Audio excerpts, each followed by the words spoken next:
Hey, what's up, everybody? Anton Crowley here, and welcome back to the E-commerce Lifestyle Podcast.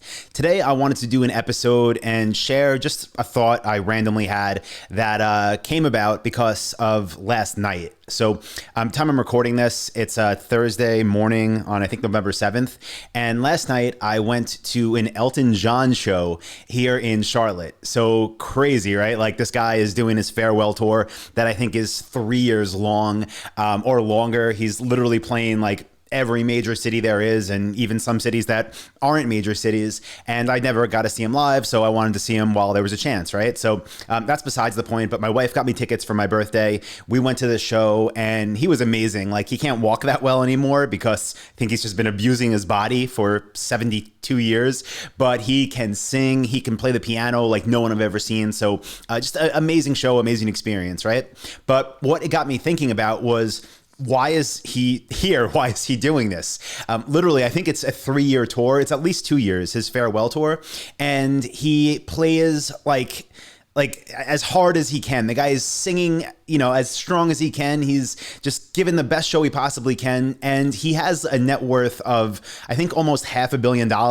He has a charity that's helped people with HIV, I think, with almost $500 million. So it's not for money, right? So I was just thinking, what motivates this guy to be out here and to be performing? And I don't know. I didn't have a chance to ask him, but it got me thinking about with me and what motivates me, and sometimes why I do things and sometimes why I won't do things. And it got me thinking honestly about a lot of our community at Dropship Lifestyle, where I see sometimes that people do the work, they get great results, and then I see some people that struggle to get things done. And people ask me on our coaching calls, and they'll say, yeah, I didn't call suppliers yet, or I've been putting my website together for the past couple months, and it's kind of delaying things. And I know not putting enough time into it, because if you put enough time into it, it can get done a lot sooner. And then, in my head, I'm thinking, okay, why sometimes am I procrastinating on things and being lazy? And we have, some of our students sometimes that do the same. And then you have people like Elton John that have no reason to have motivation, that's out there and that's just, performing at top level, just and continuing to do it, right? There's somebody like that's in that situation that gets in a bus every night, or maybe on his jet, whatever, probably not, because the next location's 2 hours away, and then does it again and again and again. Why can someone like that perform like that, where other people, myself included sometimes, and some of our members, just won't, call suppliers and put that off for 2 weeks, right? You got to do things if you want to succeed. So I just wanted to share a practical tip that I use sometimes for motivation that might help you. And it's, sometimes we do things, right, where the motivation is what we're gaining.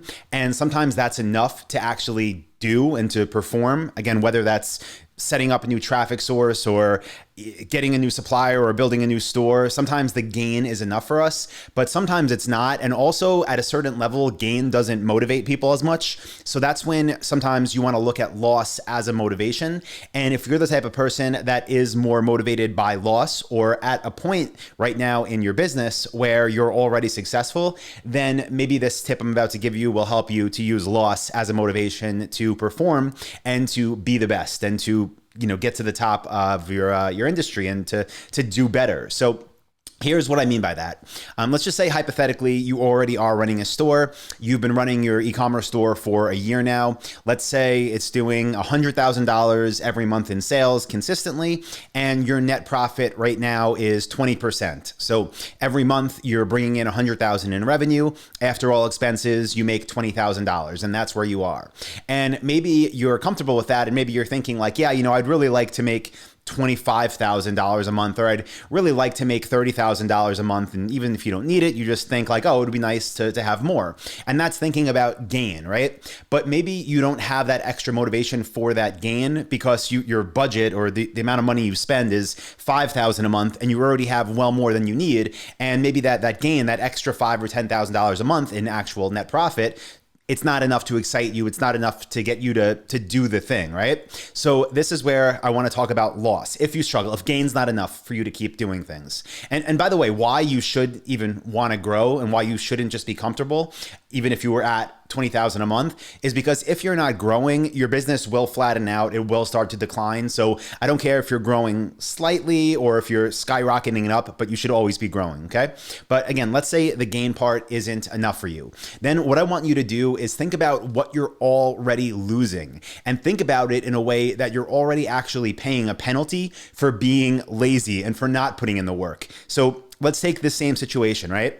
You're doing $100,000 a month in revenue. You're making $20,000 a month net profit. Now, if you're doing that, I would tell you, hey, like your margins should be higher. You should be at least 25. You should be at least 30,000 a month. And then if I worked with you and said like, okay, where are you missing, the extra 5 to 10K a month profit? It might be that your site just isn't optimized enough. It might be that there's a few conversion tweaks that we could put on that will get the conversion rate bumped up to just bring up your conversion rate based on your traffic to make you more profitable. It might be that you can negotiate better deals with your suppliers. It might be that we're going to optimize your ads so that you're getting a better return on investment and you have more profit and your ad costs aren't as high. So different ways that we can, shift around numbers a little bit to get that profit up. And what you'll see if we did that together is that the money actually is there. You could easily every month have that extra $5,000 to $10,000 in profit. But the reason you don't have it now is because you are not doing the work, because you're being lazy. And if you think of it this way, this is the shift. Think of it that you're actually losing that every month, like that extra $5,000 to $10,000 profit. Think about it as if you were actually handing that to somebody at the end of every month, going to the bank, taking out a deposit, saying, here's my money that I'm giving you for being lazy, because you could have that if you just did the work. Okay. So same situation, right? One person's making $100,000 a month in sales, 20,000 profit.